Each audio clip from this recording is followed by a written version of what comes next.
Йосиф Панов Пепелянката ще се изправи срещу Мигел Васкес в главния матч на бойната гала вечер Max Fight 59. Мексиканецът е най-титулуваният съперник, пристигал на българска земя. Събитието ще се проведе на 20 юли в Свети Влас. Сега е мой момент, просто аз го усещам, че сега трябва да загубя. Така го виждам, няма как. Сега си е момента и... Гледах мачовете му срещу добри боксери, най-големите боксери, като Канело Алварес, Тимити Бредли, Джош Тайлър, още други такива, има много силни мачове. Обаче той си беше силата.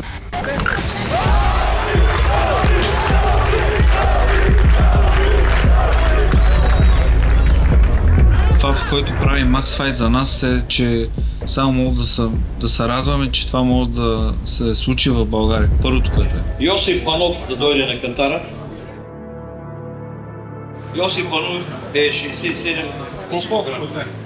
Свалил съм толкова килограми, че тялото, нали, се шокира. I feel good. Thanks for this space. I feel good for this fight. I feel strong. I feel fast. I feel good. Това е доста силен матч.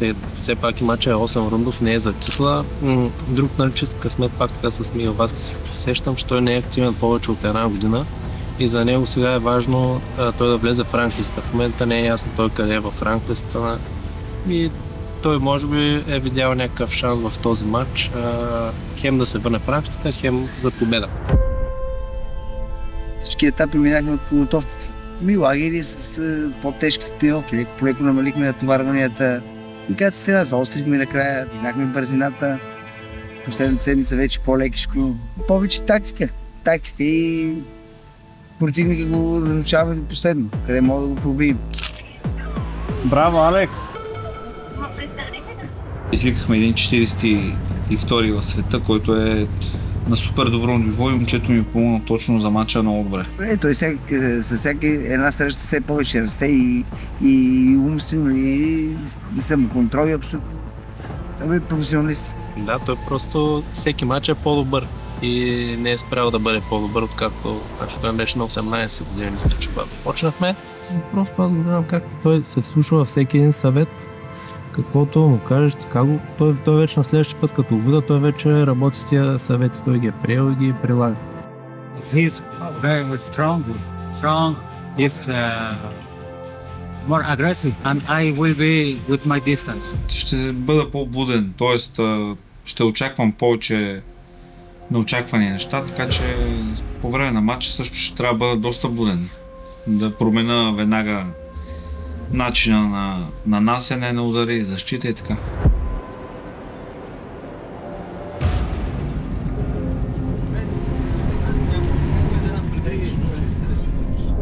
Отварям Библията, чета си някои от стиховете, нали, където попадна смисъл историята в Библията и съм попадал на много такива вдъхновяващи моменти, където, нали, ме вдигаха и ме вдъхновяваха. Мисля, че това е най-професионалната подготовка, която в момента са ми правили.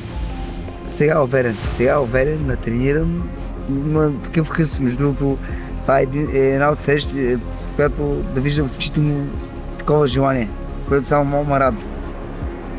Все пак това е много сериозен боксер.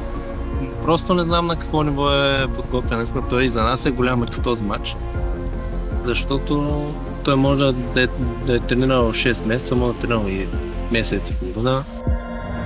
Бой е ясен. Трябва да биеш, няма как, ама кантара си е... Тук зависи от нас вече. Да.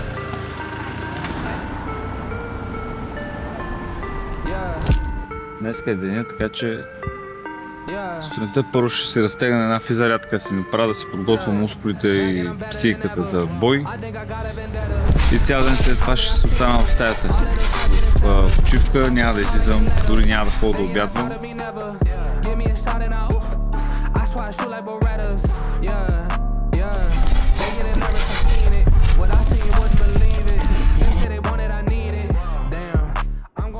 Все пак е мексиканската школа.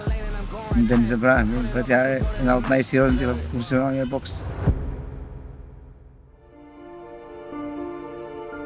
просто се надявам да бие. Пък как искаме се да стане хубав матч, да има известна интрига все пак. Йоска, мачкай, с тебе сме, цяла България чака победа.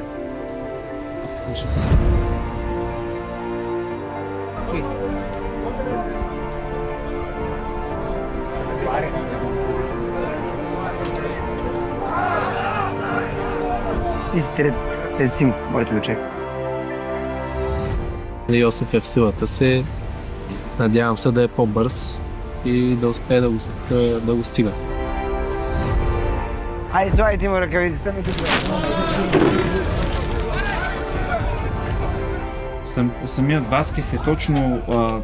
ще застане срещу мен човек, който ще ми бъде удобен. Макар че той има такъв стил, дето движи и такова и нали, малко по-неудобен за някои боксери, но за мен ще ми бъде удобен. Айде, удурата се на. Добре. На моето момченце. Не. Добре, лявата. Лявата долу. Добре. Десни. Откончи лявото момченце. Айде. Още един път. Добре. Двата леви десни. Десен ляв, десен назад, пирака. Добре, моето момче. Ляв, десен, ляв, пиркат, кон, ляв, пиркат. Лява горе, лява долу, десен, ляво, куше, десен. Още един път искам да зривиш и почиваме една минута. Десен.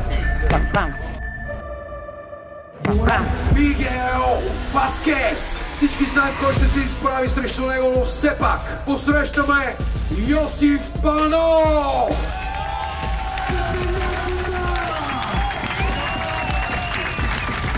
Покажи му за какво става на въпрос.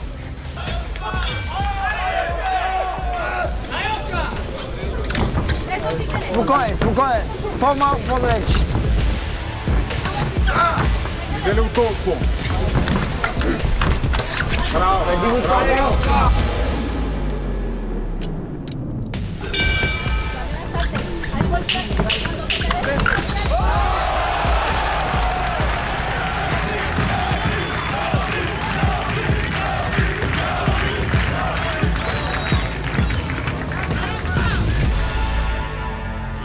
Казах ли нещо за 10-то клоше?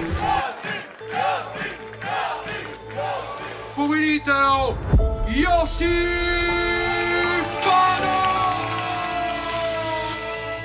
Резултата, който постигнах за мен, за целия екип и за цяла България, просто е голям и победата на такъв голям боксер. Просто сами видяхте реакцията ми. Победи себе си, аз победих себе си.